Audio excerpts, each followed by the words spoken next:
Hello बच्चों, let's see this question. Explain why acidic rain is harmful for plants. बहुत ही simple और straight forward question आपसे पूछा गया कि एसिड रेन किस तरह प्लांट्स के लिए हार्मफुल है, ये आपको एक्सप्लेन करना है. चलिए पहले ये देख लेते हैं कि इस क्वेश्चन को सॉल्व करने के लिए हमारे पास कौन सा की कॉन्सेप्ट होना चाहिए.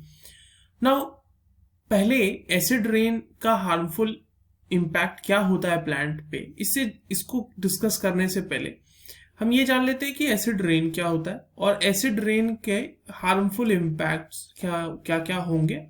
ठीक है, वो इसका बेसिकली की कॉन्सेप्ट होगा.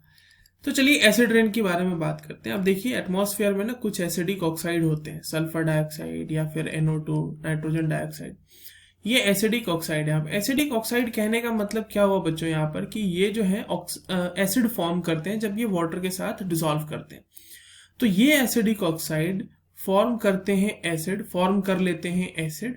ठीक है, when bye dissolving in rain water के साथ डिसॉल्व करके ये जो है एसिड फॉर्म कर लेते हैं.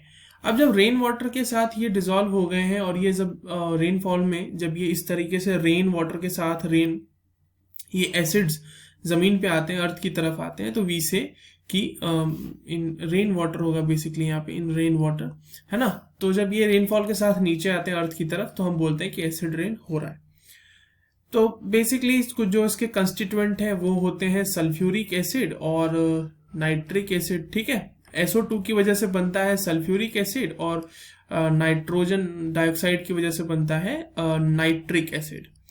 तो this is basic idea about acid rain. अब चलिए हार्मफुल इम्पैक्ट्स की बात करते हैं कि इसका प्लांट पे क्या इम्पैक्ट होता है. तो talking about impacts on plant, अब देखो एसिड रेन है तो इसका तो हर चीज पे नेगेटिव इम्पैक्ट ही है ऑलमोस्ट, बट स्पेसिफिकली हमसे प्लांट्स का पूछा गया है तो चलिए डिस्कस करते हैं. सबसे पहली बात, तो जो एसिड्स होते हैं ना, ये क्या करते हैं, डिसॉल्व कर लेते हैं एसेंशियल न्यूट्रिएंट्स को.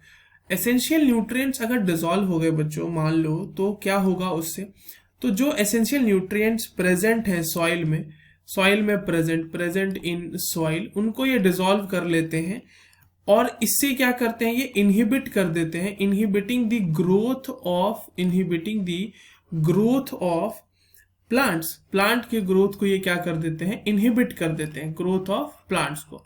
तो ठीक है, ये बात तो समझ में आ गई कि हाँ ठीक है, एसेंशियल न्यूट्रिएंट्स ही नहीं रहेंगे सॉइल में तो ग्रो कहाँ से करेगा प्लांट, और अगर करेगा भी तो उतना नहीं कर पाएगा जितना वो अगर प्रॉपर एक हेल्दी सॉइल में ग्रो करता तो प्रेजेंट होगा यहाँ पे. ठीक है, दूसरी चीज क्या है कि ये पीएच ऑफ सॉइल को डिक्रीज कर देते हैं. Now it also pH of soil is also a very important factor in the development of plants.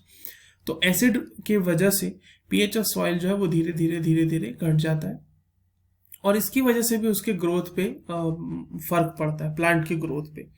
ना जब पीएच ऑफ सॉइल डिक्रीज हो चुका है, एसेंशियल न्यूट्रिएंट्स डिसॉल्व हो रहे हैं, तो it overall decreases the productivity of plant, decreases productivity of plant. अब देखो प्रोडक्टिविटी कहने का क्या मतलब है, इसको समझिएगा कि जो प्लांट है ना वो बायोमास जनरेट करते हैं बाय फोटोसिंथेसिस. वो अपने लिए बनाते हैं ना, खाना बनाते हैं, प्लांट अपने लिए एनर्जी जनरेट करते हैं. तो अगर उनके आसपास के जो सॉइल है उसका पीएच चेंज हो गया है, which is an important factor for the growth of plant, essential nutrients dissolve हो रहे हैं, उसके साथ साथ जो एसिड्स हैं वो प्लांट के सरफेस पे जब आते हैं तो they also have some kind of inhibition in their photosynthetic processes and these all overall impacts the productivity of plant. मतलब वो जितना बायोमास जनरेशन कर सकते हैं वो उतना नहीं कर पाते हैं. So overall it has a lot of harmful impacts और adverse impacts on plants, acid rain. और अगर प्लांट्स हमारे मतलब देखो प्लांट्स जो है वो ट्रॉपिक लेवल्स में सबसे नीचे आते हैं, मतलब वो प्रोड्यूसर्स हैं, और अगर प्लांट्स को ही सबसे ज्यादा इम्पैक्ट होगा तो ओवरऑल फूड चेन को इम्पैक्ट होगा और उससे हम आप और भी जितने भी जानवर हैं, जो एनिमल्स हैं, जो उन पे फीड करते हैं अलग अलग ट्रॉपिक लेवल्स में, उन सब के ऊपर इम्पैक्ट पड़ेगा. So this was all for this question. I hope you understood this well. All the very best.